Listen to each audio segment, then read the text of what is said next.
Hey everybody, it's Jason. This is the final video of 2019, and first and foremost I just want to say thank you all for continually supporting and watching my videos. Really appreciate it very, very much, and I hope that you continue to do so. I'm going to continue putting out videos during the season, not only the off season. I'm going to do it year round, so let's hope it's a channel that you enjoy. If you don't really want to continue watching videos, I would appreciate if you hadn't subscribed. If you would still subscribe to my channel just to support it, because I want to continue growing the channel. If you want to see the videos, if you really enjoy them, then after you subscribe, click the notification bell next to it with the all prompts. That way you know anytime I put a new video out. It's every 2 days or every 3 days at worst. Either way, I hope that you'll support my channel. It's something I very, very appreciate. It's something and I say this in my last couple of videos. This channel is by a diehard baseball fan for the diehard baseball fan. So I'm doing this for you guys and gals, and I hope that you continue to enjoy it.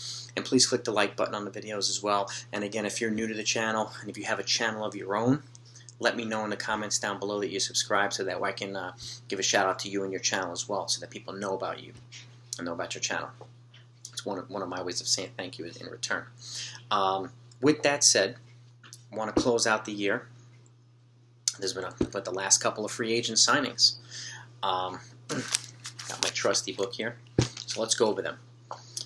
Number one, the Miami Marlins signed Corey Dickerson, an outfielder, for a 2-year deal for $8.5 million per year for a total of $17 million.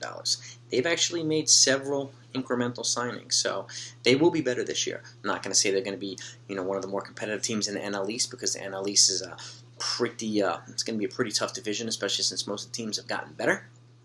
But I do think they'll probably win, 10 or 15 more games than they did last year. I would not be surprised. Which would make them a little bit more attractive for more free agents to come in. But some pretty solid signings so far for the Marlins, so good for them.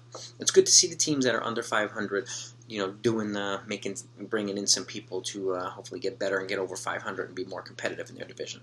So, Cincinnati Reds also making noise. I would say they had the best offseason so far in the NL Central. Two final moves in this year. One, Shogo Akiyama, who's an outfielder from Japan. They signed him for a 3-year deal for $20 million total, so a little under $7 million per year, and that'll be a good addition to their lineup and their outfield.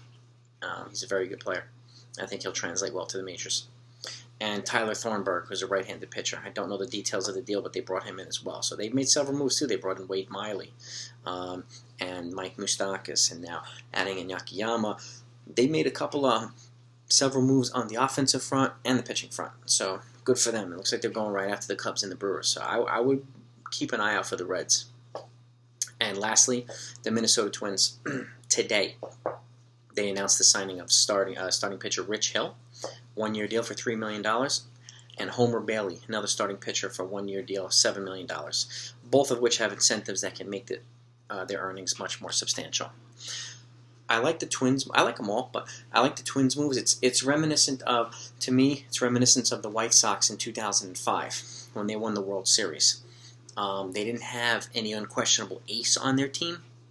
But they had 4 starters that gave them length and showed up every 5 days and were consistent all year, remained healthy, and they wound up winning the World Series in 2005. Now, I'm not saying that the Twins are going to win the World Series, but they've made several additions to their pitching rotation and given it a lot of depth. And like I said, you don't necessarily need an unquestioned ace. You don't need a DeGrom or a Verlander or Cole or a Walker Buehler or something like that. You have several solid guys who come out every 5 days and put you in a position to win. And have a solid bullpen and a good offense and defense. You're going to be in good shape. So I like the moves that the Twins have made as well. I think they're trying to hang with the White Sox, obviously, and obviously more so the Cleveland Indians. Although I think the Cleveland Indians might make a significant trade or two, and the Chicago White Sox have made several substantial moves. The Twins have made a bunch of incremental moves, which is their, I think, attempt to be as competitive as possible, or to match the White Sox as best they can, even though the moves aren't as flashy. They brought in a lot of guys for the bullpen, the pitching rotation, and so on. So I would keep an eye out for the Twins as well. They have obviously been a playoff team. I would keep an eye out for the White Sox. I would keep an eye out for the Texas Rangers, and the Reds, and your usual suspects as well, and the leaders of each division. So those are the last signings of 2019. Obviously, I will continue to bring out new videos in 2020, especially every couple days when more people sign contracts with new teams, so you know of all the free agent transactions that are happening. I'm going to attach some videos in the description down below for your enjoyment, which I hope you'll watch. If you know any baseball fans, friends and family, please share the videos with them. Like I said, the more likes the videos get and the more subscribers the channel gets, the more YouTube starts to share it throughout the community. And that's my goal, to make this one of the best baseball channels out there. And made from a regular guy, a regular fan, not a MLB analyst, not Yes Network, not MLB TV, not ESPN, just a regular dude trying to compete with the big ones out there. So, I hope that you enjoy it. And again, please click that subscribe if you haven't yet. Please click the like button as well. I very much appreciate it. I hope you had a wonderful 2019, and I hope 2020 is better for all of you. My love to all you guys and gals. Thanks so much. Have a happy new year. Be safe tonight. I'll talk to you next time.